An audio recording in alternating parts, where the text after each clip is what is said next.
There's a reason that America feels cursed. From its beginning to its present, this so-called Christian nation has been drenched in blood, greed, and spiritual filth. What we're seeing today, the chaos, division, addiction, violence, it isn't random. It's divine consequence. As Allah subhanahu wa ta'ala says, corruption has appeared on land and sea because of what the hands of men have earned, so that he may let them taste part of what they have done, that perhaps they will return. Quran chapter 30 verse 41. America wasn't founded on freedom. It was founded on genocide and hypocrisy. Millions of Native Americans exterminated, their land stolen, their children kidnapped into Christian schools, where they were beaten, raped, and stripped of identity. The same people quoting the Bible used it to justify mass murder. Before the US even called itself a nation, it was burning women alive during the Salem witch trials, projecting its own evil onto others. They screamed about witches while committing acts far darker than any spell. They seek to extinguish the light of Allah with their mouths, but Allah will perfect His light. Quran, chapter 61, verse 8.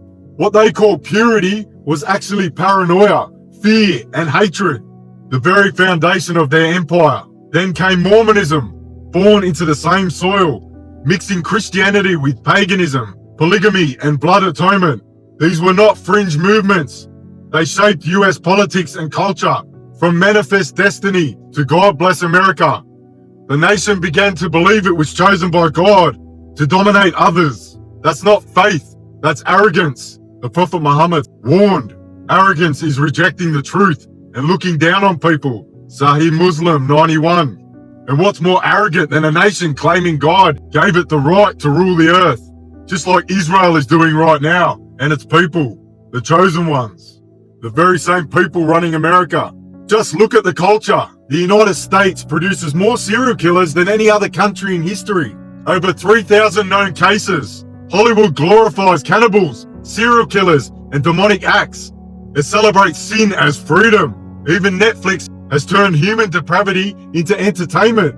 This isn't coincidence. This is a mirror, a reflection of the nation's inner sickness. Then the hearts of those who disbelieve became hardened after that, like stones or even harder. Quran, chapter 2, verse 74. The same obsession with horror, violence, and death runs through its politics, its movies, and its streets. Family, many white folks are now accepting that America is not only corrupt, but demonic. Family, many a times I tell my audience that the foundation of America is America's biggest problem. A foundation that was built in tears and bloodshed can never lead to peace in any way. The spirits of the people who went through slavery, Jim Crow, redlining, mass incarceration, and the natives who are murdered for America to be built the way it has been built today. The spirits are always tormenting America. And family,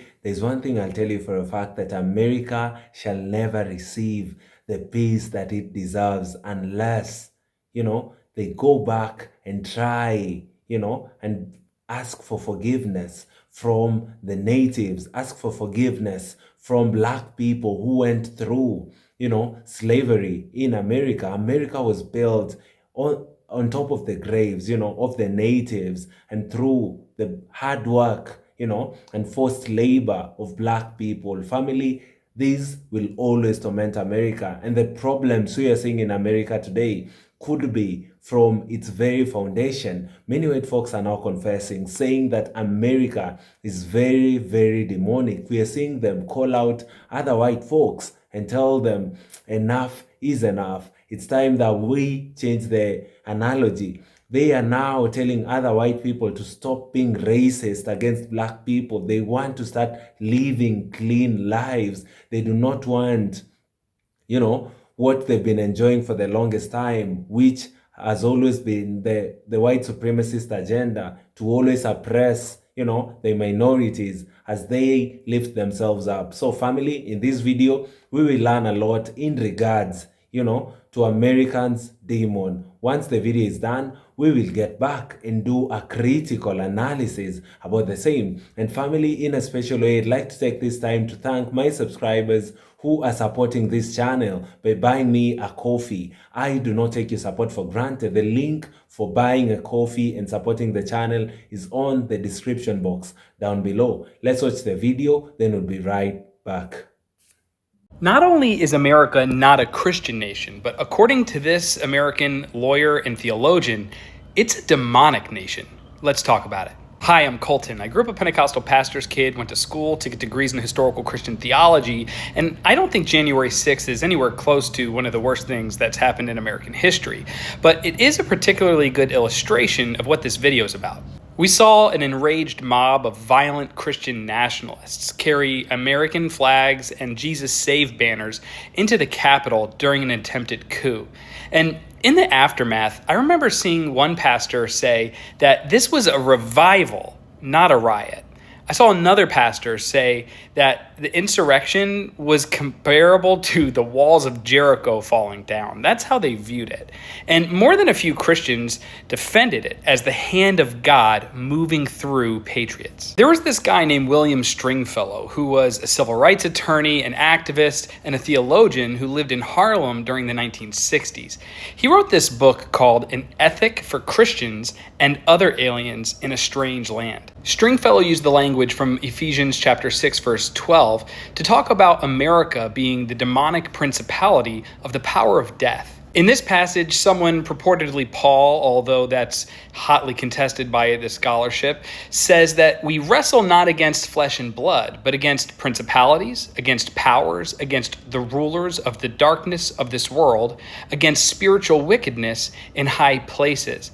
And in context, this is essentially naming the unseen forces that work through empires and institutions and ideologies. Not just like metaphors, but Stringfellow actually took this seriously. For him, these powers and principalities are the spiritual and institutional realities that shape human life, and often without our awareness. Stringfellow didn't think that demonic principalities came wearing horns and red capes, but they came dressed in flags and standing in pulpits, using the language of freedom, family, and faith. He saw them as real forces that were spiritual, systemic, and seductive. He saw them operating as governments, corporations, and even churches. Really, any institution that takes on life of its own and demands allegiance, resists accountability, and functions to preserve its own survival at the expense of truth. Stringfellow said that these forces aren't always obviously evil, that they pretend to be good because they disguise themselves as righteous and they speak in the name of God while dealing in death. Put simply, he saw America as a principality pretending to be God. For Stringfellow, this is why so many churches have lost the capacity to tell the truth. And this is why Christians defend war as holy or see billionaires as blessed, use law and order language like it's sacred, but then mock mercy. No wonder so many churches have prioritized the idea of personal salvation. It allows you to ignore systemic sin, and you start to see flags treated with more reverence than the cross. Stringfellow believed that when the church endorses or baptizes empire, that what it's doing is worshiping death, because the one thing that the powers always wield is death. Not just physical death, but spiritual death, the death of imagination, the death of empathy. It's kind of funny that we're seeing so much language come up today from American evangelicals talking about toxic empathy. Crazy. Stringfellow says that this is the death that comes when you no longer believe anything can change. And so you give yourself over to the way that things are. And he says that this is how the powers win, not by making you serve them consciously, but by making you believe they're inevitable. And he says that they do this strategically, and he actually outlines 8 strategies that the powers use to sustain their influence and subdue their conscience. For time purposes, I can only cover probably 3. One of these strategies is the denial of truth. He says that the powers lie blatantly and systemically, that they distort the facts and suppress evidence to amain the illusion of righteousness. And I think you can see this clearly in the way that American institutions dismiss or minimize the climate crisis, even when the scientific consensus is clear, or in a way that somebody might claim an election was stolen with no credible proof, using the lie to justify further authoritarian responses. Or even how they erase the human toll of immigration policies by not acknowledging the deaths or the trauma caused by detentions, deportations, and border enforcement. Another strategy he outlines is what he calls doublespeak and overtalk in the Orwellian sense. And he's not just talking about lying here. Here he's talking about drowning the truth in euphemism and noise. So think about the way that we use terms like enhanced interrogation to mean torture, or collateral damage to mean dead civilians. Pundits and politicians will often flood the discourse with slogans like law and order, things that obscure who's actually making the laws and whose order is being preserved in the first place. And I think that when the language is corrupted, so is the conscience. Then there's surveillance and harassment. Stringfellow says that powers protect themselves by targeting dissent. And you can see this in the way that law enforcement agencies are starting to track protesters with facial recognition, or even as quietly as IRS audits and donor blacklists for faith leaders who challenge Christian nationalism. That's happening. Keep in mind, this was written in the 1970s, the early 70s. He talks about journalists facing threats for exposing state or corporate wrongdoing, and clergy who speak out being dismissed as, just political or divisive or even unpatriotic. The goal here isn't just to punish, it's to intimidate, to discourage anyone else from stepping out of line. And this is why Stringfellow didn't just call the church to critique the state. He was actually calling the church to exorcise the state, to name the idols clearly, and to unmask the spiritual lies that are there beneath the political power. Stringfellow was begging the church to refuse to worship at the altars of relevance, respectability, and return on investment. And in a world where even the church can become possessed by the spirit of empire, Stringfellow believed that the only faithful church is the one that looks like Christ, poor, despised, and truth-telling, willing to die rather than to kill. Okay, y'all. Don't mind my how he made it look. I got whatever. But I was just scrolling down Facebook Reels, and I saw this little girl saying about the trips, like girls go on trips and don't come back as friends, And she said it was about money. It's way deeper than that, baby. It's way deeper than that. And she was talking about specifically Miami. Miami carries a deep, deep demonic spirit around it. The people that are nasty and evil,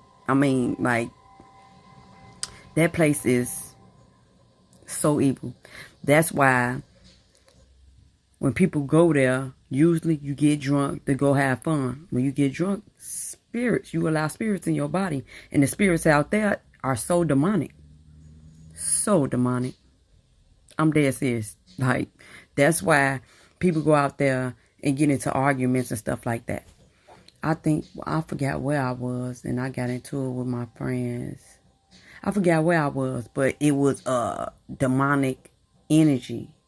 Especially with the drinking and smoking and the kicking and the party. It's not all about money. Because everybody I went with had money.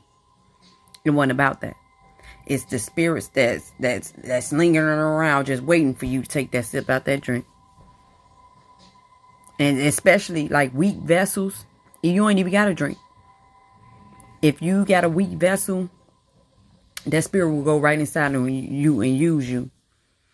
It does it to people, families, and everything. Like y'all kids. That's why y'all kids start acting up, and it's the spirits that's inside them. If they can't get to you, they're gonna go to anybody around you. Just trying to kick some wisdom. I'm so mad at my country right now. Why did you think that this was the person that was going to make things better? in this country. You can't hate into harmony. Why is everybody so scared of equality? Why is everybody so scared of people that look differently than them, and that think differently than them, and that live differently than them?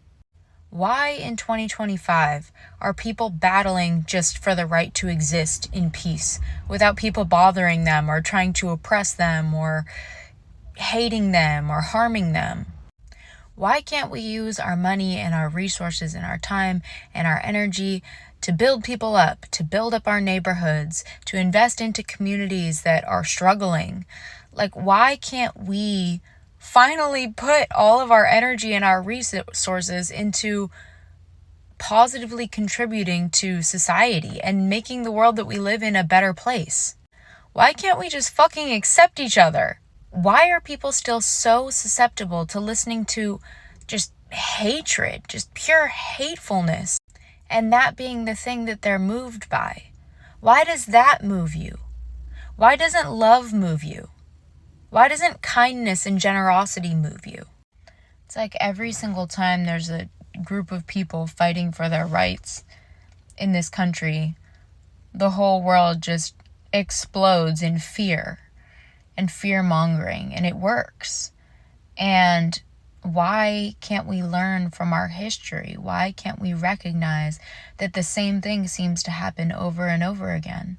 Why are we stuck in a continuous loop of fear and oppression, and fear and oppression, and having to fight fear and oppression? Why can't people in power, with money, whatever, give it up? Just go live your lives. Pay attention to yourself. Enjoy all of the resources and privilege that you have and be in peace. Why are you so fucking angry? Why are you so controlling? Why are you so in everybody's business? There's absolutely no need. You are better equipped than anybody on the planet to go live your life in peace. So why don't you just do that? All of us are going to die someday. Everybody who's trying to hoard and accumulate all of this wealth and this power or whatever, this fake shit, you're not going to get to keep that. You're going to be gone someday, and who knows when that day is. So why are you chasing it to the point that you're willing to harm others to get it and to keep it? What is going on? Release that. Why can't we just take care of each other? Why is that so hard? Why is that so seemingly impossible for this world? Or I'll just speak for the US. Why is that so hard for us? It should be the most natural thing in the world to understand that if my neighbor is doing well, that's a good thing for me. I'm exhausted by every single headline that just goes against everything in my soul that I believe about life. It's just painful. It is painful, and it is depressing and so sad. And I wish that things were different. To anybody watching, I hope you're okay. Sending love to you. Family, sometimes I look at the news headlines of what is happening, in certain states in America, and I wonder if they are normal. Is this something that is normal for human beings to do? The crimes we see being reported each and every day, the number of times we've had Black people being gunned down in America is countless.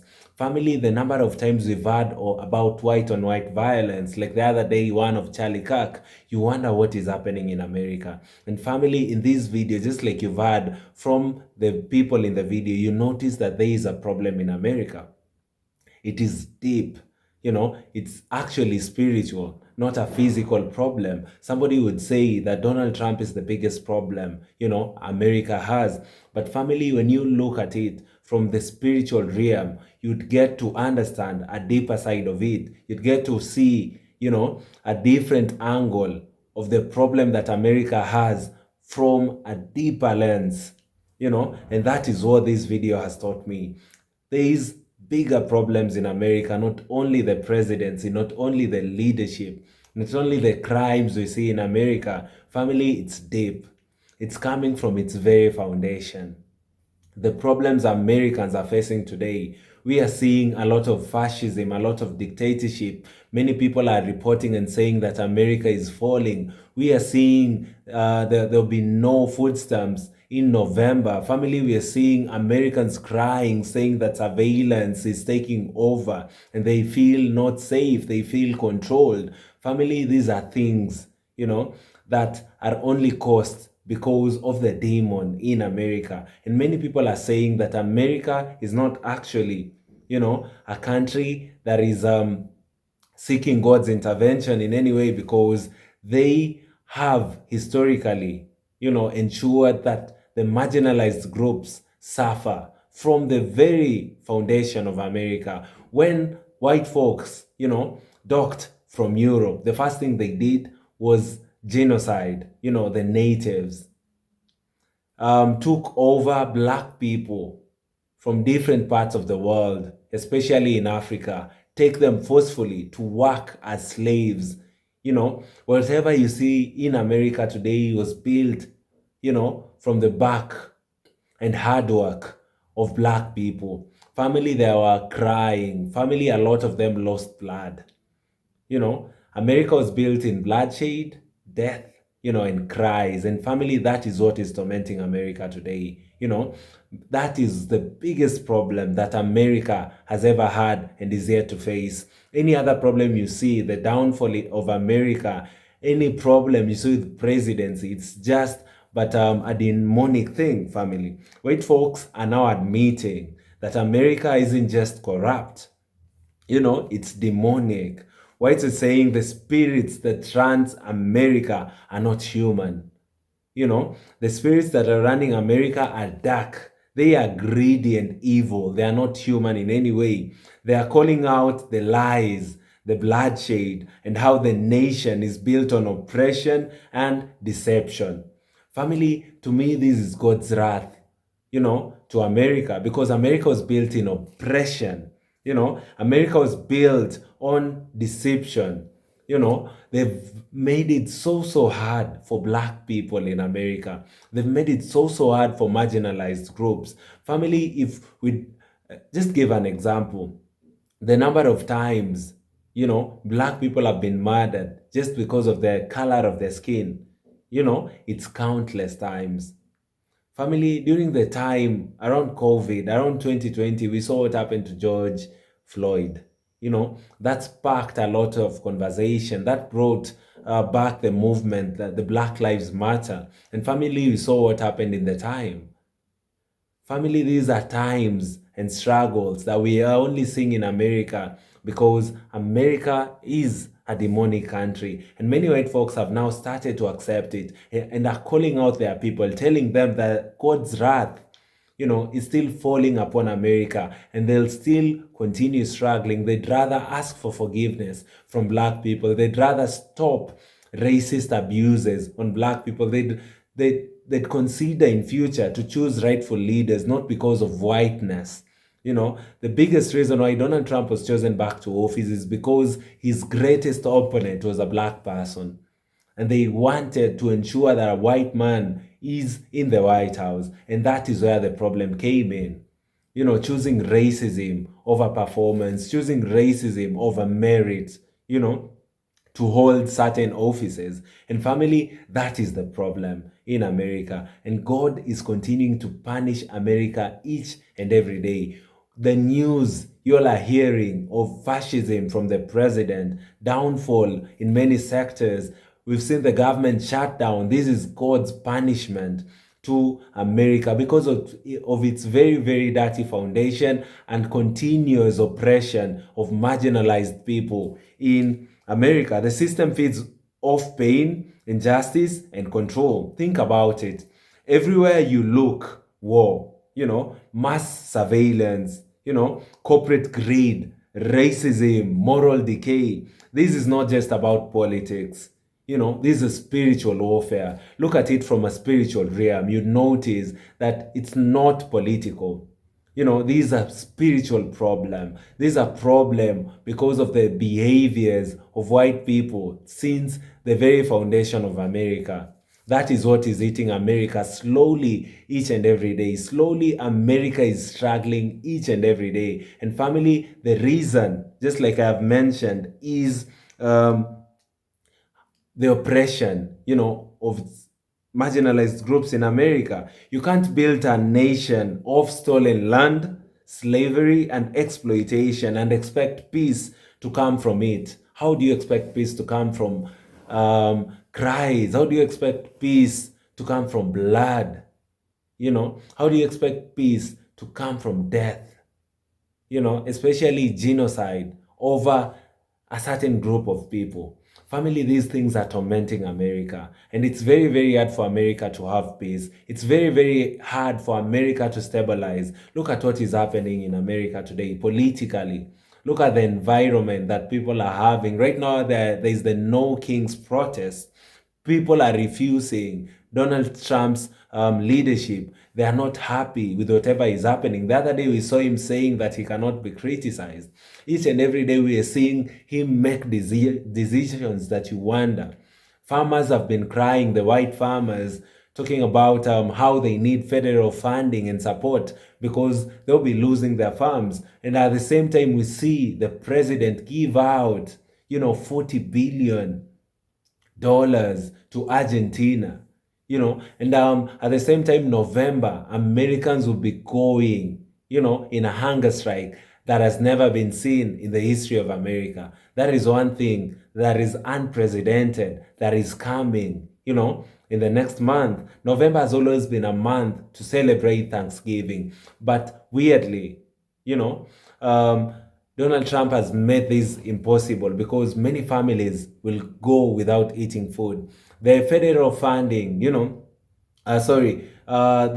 food stamps that right now Americans are enjoying are not enough, to even feed our whole family. Many a times, it can only be able to feed the children. Parents would rather prepare meals, and lie to their children that they are full, they ate already. Because in the coming month, after food stamps will be stopped because of the government shutdown, Americans will go, to a period of anger that has never been seen before. Imagine 40%, of people depending on the food stamps are children.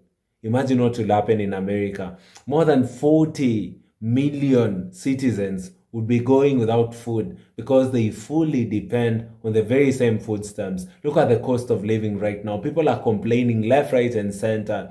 The prices of common commodities like groceries, very, very expensive. The price to rent a house in America today, very, very expensive. America is just destabilizing each and every day, and life is becoming more and more difficult.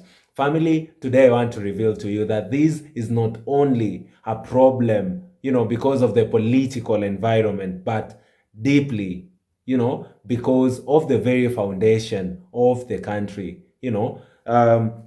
White people in this video actually confess, that America is a demonic nation and that is what is traumatizing them. And to me, I tend to believe that this is punishment from God, especially for what was done for the natives, and black people since the days of the foundation of this great country. Family, let me know in the comment section down below what you think about this specific video. Do you support that indeed whatever is being witnessed in America is thanks to God's punishment, to a nation that has grown of oppression, bloodshed, and genocide? Let me know in the comment section down below if you agree with the same. Kindly like the video so that it can be recommended to other YouTube users, and I'd be very, very grateful. Lastly, I'd really appreciate if you all took your time to subscribe to the channel. We are currently on the road to 50,000 subscribers, and fam,